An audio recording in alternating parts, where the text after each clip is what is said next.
پاک کے اندر 22 رجب ہی آپ کی فاتحہ کا معمول ہے. ہم بھی اپنے بزرگوں سے یہی طریقہ دیکھتے چلے آئے, انہوں نے بتایا کہ ہم بھی اپنے بزرگوں سے اسی طریقے پہ عامل رہے. اب یہ ماہنامہ سنی کرن جو بریلی شریف سے چھپتا تھا, اس کا ایک فتویٰ بھی میں آپ کو سنا دوں مختصر, اور سرکار مفتی اعظم ہند شہزاد اعلی حضرت تاجدار اہل سنت کی اس پر تصدیق بھی موجود ہے. حضرت علامہ وہ جنہوں نے یہ فتویٰ دیا, قاضی عبد الرحیم صاحب قبلہ بستوی, جو خادم رضوی دارالفتہ بریلی شریف میں جنہوں آپ عہدہ مفتی افتاء کے اوپر آپ فائز رہے, مفتی آپ وہاں کے تھے, آپ نے فتوی نویسی فرمائی. تو ماہنامہ نوری کرن میں صفحہ نمبر یہ 32 اور جنوری 1964 کے اندر میں یہ جو ماہنامہ 1964 کا آیا جنوری کا, اس کے اندر ایک ہیڈنگ لگائی 22 رجب کو, ادارے کی جانب سے ایک ہیڈنگ لگائی گئی 22 رجب کو امام جعفر صادق رضی اللہ تعالیٰ عنہ کی فاتحہ شرعاً جائز ہے, یہ ہیڈنگ لگائی. پھر اس میں ادارے کی طرف سے بہت لمبا مضمون ہے, میں مختصر اس کا بیچ کی ہیڈنگ بناؤں جو جلی حروف میں لکھا گیا. یہاں تک چیلنج یہ کیا گیا کہ اگر اسی ادارے کی طرف سے چیلنج یہ کیا گیا, اگر کوئی شخص یہ ثابت کر دے کہ 22 رجب کو حضرت امام جعفر صادق رضی اللہ تعالی عنہ کی فاتحہ نہیں ہو سکتی تو اس کو 500 روپے انعام دیا جائے گا. حضور مفتی اعظم ہند رضی اللہ تعالیٰ عنہ کی اس کے اوپر تصدیق موجود ہے, نیچے جو فتویٰ ذکر کیا ہے. اب اس فتوے کا ایک اقتباس سنا دوں, حصہ سنا دوں. اس فتوے کے اندر فرمایا جاتا ہے, حضرت علامہ مفتی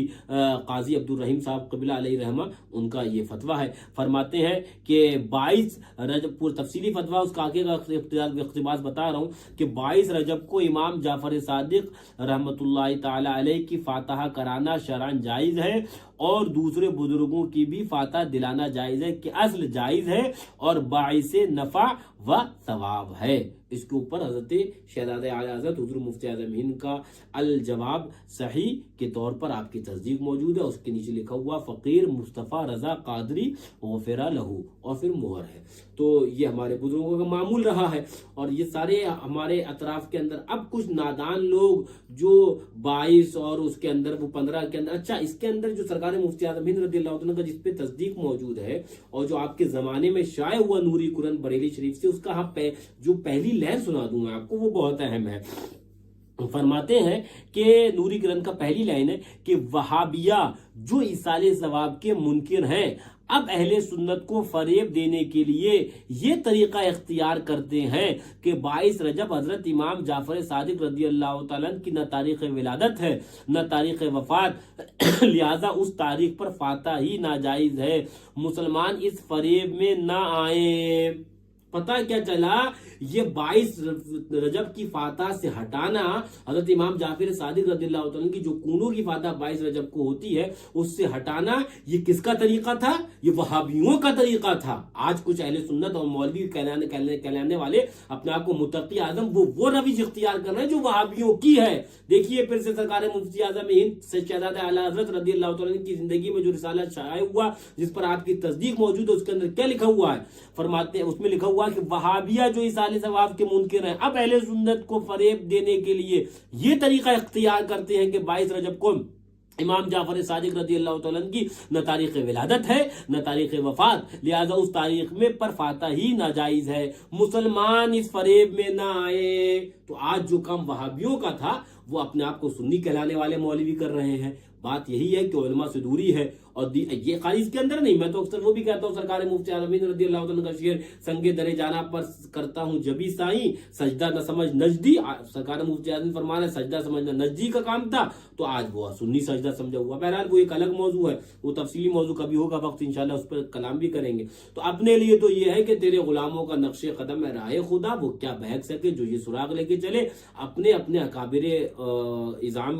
اعظام کے طریقے کے اوپر عامل ہے, وہی طریقہ نجات ہے, وہی طریقہ ہے. ہمیں نئی دلیل چاہیے, تو دلیل آپ حضرات کے لیے میں نے بیان کر دی. اپنے لیے تو اتنی دلیل کافی کہ ہمارے بزرگان دین نے جس طریقے پر عمل کیا ہم بھی اسی طریقے پر عامل ہیں. اس لیے کہ میں ایک بات ضمنی طور پر علمی بتا دوں, حضرت سیدنا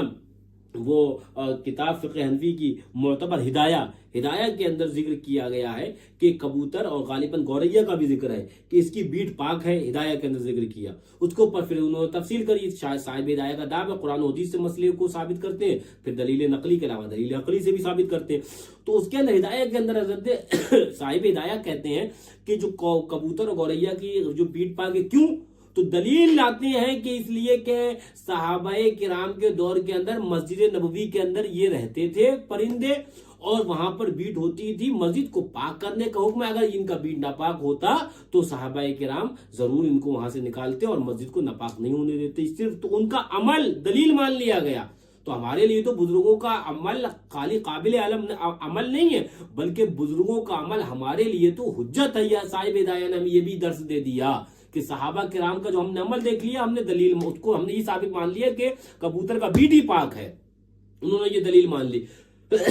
تو اپنے لیے یہی کہ جو بزرگان دین نے جو ہمیں راستہ دیا، یا جو اس راستے پر وہ عامل تھے، ہم اس راستے پر چل رہے ہیں۔ وہ جو اعلیٰ حضرت نے فرمایا، یا رسول اللہ علیہ الصلوۃ والسلام، تیرے غلاموں کا نقش قدم ہے رائے خدا، وہ کیا بہک سکے؟ جو یہ سراغ لے کے چلے، جو یہ سراغ لے کے چلے گا وہ نہیں بہکے گا، اور جو اس سراغ سے ہٹے گا اور اپنی عقل لگائے گا تو چونکہ یوں ہے تو چونکہ یوں ہے تو وہ 22 نہیں ہے تو 24 نہیں ہے تو وہ 15 ہے، تو جو یہ کہے گا تو ایک یہی نہیں، وہ ہر جگہ بہکے گا، اور اہل سنت کو وہ فتنوں و فساد میں بھی ڈال دے گا، اور خود بھی بہکے گا اور دوسروں کو بھی بہکائے گا۔ اللہ تعالیٰ ایسے فتین اور ایسے فتنہ پردار لوگوں سے ہمیں محفوظ فرمائے، بزرگان دین کی فاتح اور ان کے آداب اور ان کے بتائے ہوئے طریقے پر عمل کرنے کی توفیق عطا فرمائے۔ 22 رجب کو جو ہمارے بزرگان دین کا معمول تھا، اسی پر حضرت امام جعفر صادق رضی اللہ تعالیٰ عنہ کی فاتحہ دلانا چاہیے، اسی پر دلاؤ، اور امام جعفر صادق رضی اللہ تعالیٰ عنہ کے فیض و برکات حاصل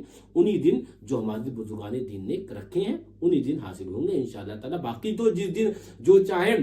وہ رکھے، فاتحہ تو ہر دن ہو سکتی ہے، لیکن کچھ ایام بزرگوں نے جو خاص فرمائے تو ان کی کچھ خاص برکتیں بھی ہوا کرتی ہیں، لہذا 22 رجب کو ہی کو سرکار امام جعفر صادق رضی اللہ تعالیٰ عنہ کی فاتحہ کا اہتمام کرے، تاکہ ایک من جملہ اہتمام ہو جو پہلے ہوتا تھا کسی زمانے میں۔ اب یہ 22 اور 15 کی وجہ سے وہ جو فاتحہ کا اہتمام من جملہ کے ایک تہوار کے طور پر، ایک مکمل اہتمام کے طور پر جو سنی گھر گھر کے اندر فاتحہ دلاتے تھے، تو وہ ان جو ہے وہ نقطہ چینیوں کی وجہ سے یہ چیز جاتی رہی۔ تو اللہ تعالیٰ اسی راستے پر ہم سب کو واپس لوٹائے اور اسی پر گامزن فرمائے۔